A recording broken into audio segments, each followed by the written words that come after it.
Most people who want to sound like Jerry Garcia think that the key is to get the same guitar and gear he used, but actually the secret sauce is way more simple. So to save you wasting loads of time and getting frustrated that you can't quite get it to sound right, let me tell you that the only thing you need to focus on is your note selection. So let's talk about the 3 note choices Jerry would often use, and get these right and you'll sound just like him in your next practice session.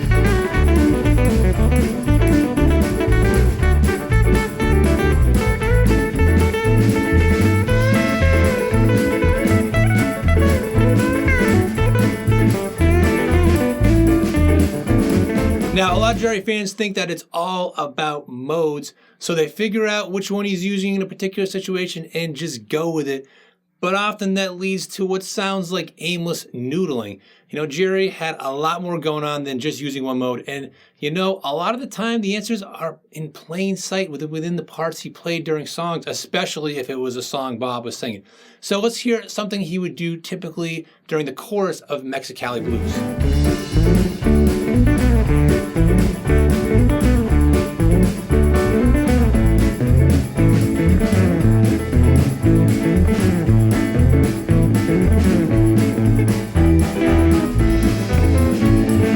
So first off, this tune is in the key of D, and the solo section would be over the same progression as the chorus, which is just D and A.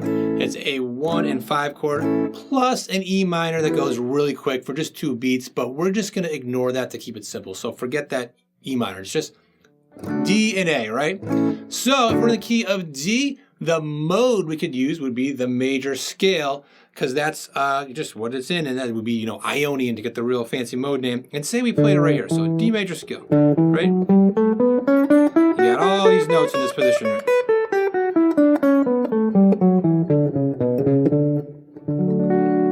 And you could just do that and go with it, and it would sound great. But let's just say we make it the pentatonic, right? So we make D major to D major pentatonic. All we do is take out 2 notes, the 4th and 7th scale degrees. So 4th one here, 7th right here, and now we have this.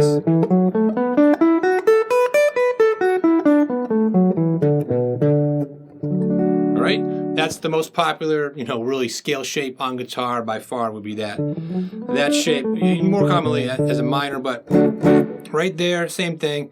But now what about playing it in a way that's even more useful? So this would be just playing in one position, but we could also do a thing called the diagonal pentatonic, where we do it like this.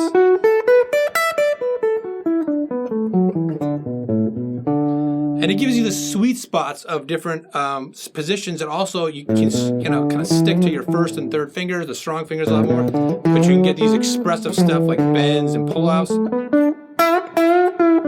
slides, a lot more easily than just staying in one position. But then what if we apply this to A, right? So when it switches to A, we then play A major pentatonic. So we can do it right here. Here's our root, our A, and here is the A diagonal pentatonic.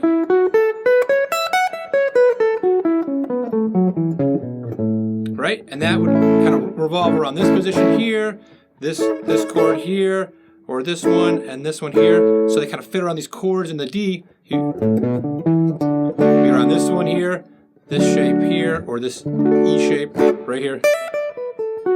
Right?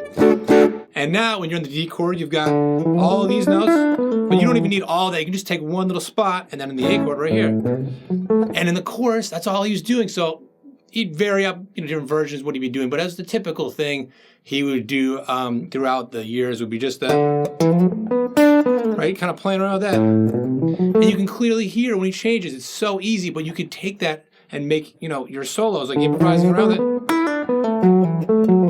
You know, just mix up that one little spot there. And the same thing for A, or you can do it up an octave, like up here. Right? A. And instantly way less noodling. And while, you know, using the pentatonic scales that match up with chords like that can really help give a solo direction, it can still end up sounding boring after a while. But Jerry had so many tricks up his sleeve. So let's check out this other tactic he would use to spice things up.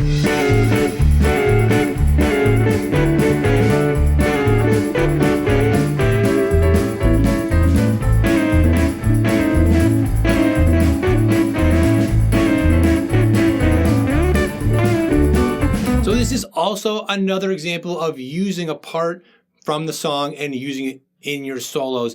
And this was something he would just typically play in the intro. There was other stuff I'd hear he'd do sometimes, but this is like a common thing.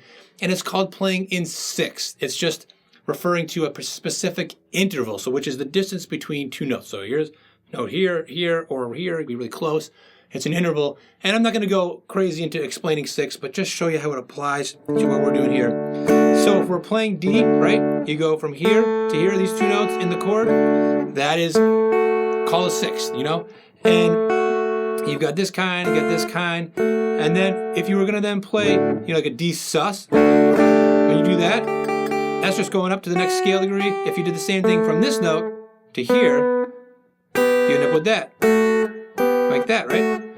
And then you just played this one down a fret, so they're both, you know, outside of the key. It doesn't matter. It's just a quick passing thing, and right. And then it gives it some movement and makes it melodic. You do it up here, like here's that same D shape, right? Playing around with that. And then when he goes to A, he goes here, which is just like playing, you know, these open strings. So you played A. Here's the fifth of A. Here's A. You open that up. G. That's the major, the dominant seventh of A, those two, and then you just do it up here. So it gives it a little color, because you can play that as an A7, right? Or like right here. And then he does the same thing, relating to A, so he's repeating the same thing, and at the end, just some little pentatonic thing to bring it back, you know, to D. So you can use this idea of sixths in your solos. Jerry would do it all the time. This is just a really quick, you know, simple, precise way he would do it, you know, but you don't need to know them all with a fretboard. You don't have to have this deep understanding of them. Just take them to where you can apply it and compare it to what you already know. If you know the D chord, right, just take those two notes and know, oh, you got that, this here, and then you can move it around. And just those three things. So it's really just two. You're just kind of like, oh, it's just moving that one down. You can do so much with that. Now, if you're curious to explore Jerry's soloing style even further, the Jerry Garcia 5-Day Challenge is your next step. In the challenge, I'll help you uncover more of his approach while giving you the tools to make them your own. Just click the link in the description down below to get started. Now, I'm not someone who's really into flashy playing, but if it's used once in a blue moon in a tasteful way, it can really take a solo over the top. So check out this classic way Jerry would do it.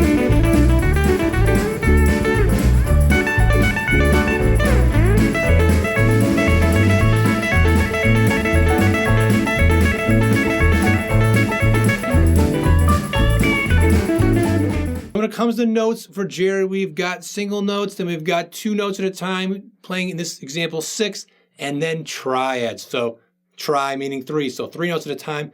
They are the basic building blocks of chords.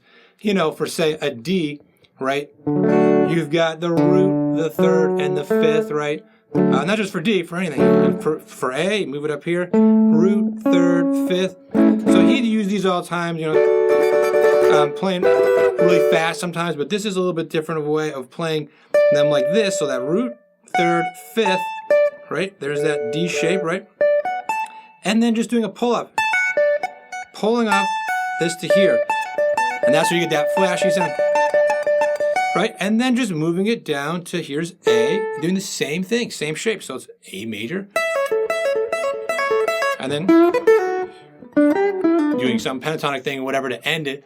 And that really takes things over the top, and it makes it sound like you're playing right along with the chords again, kind of dialing back the kind of aimless noodling that can happen when you just grab a scale and just go with it and don't focus on what's going on with the chords and all that stuff. And you know, Jerry really took his solos to high peaks with how he used triads like that, but that's really just scratching the surface of them, and the best way to use them in your own playing is to learn them as fast as possible. So check out this video here where I show you the fastest way to learn triads so you can start taking your solos to the highest peaks and beyond.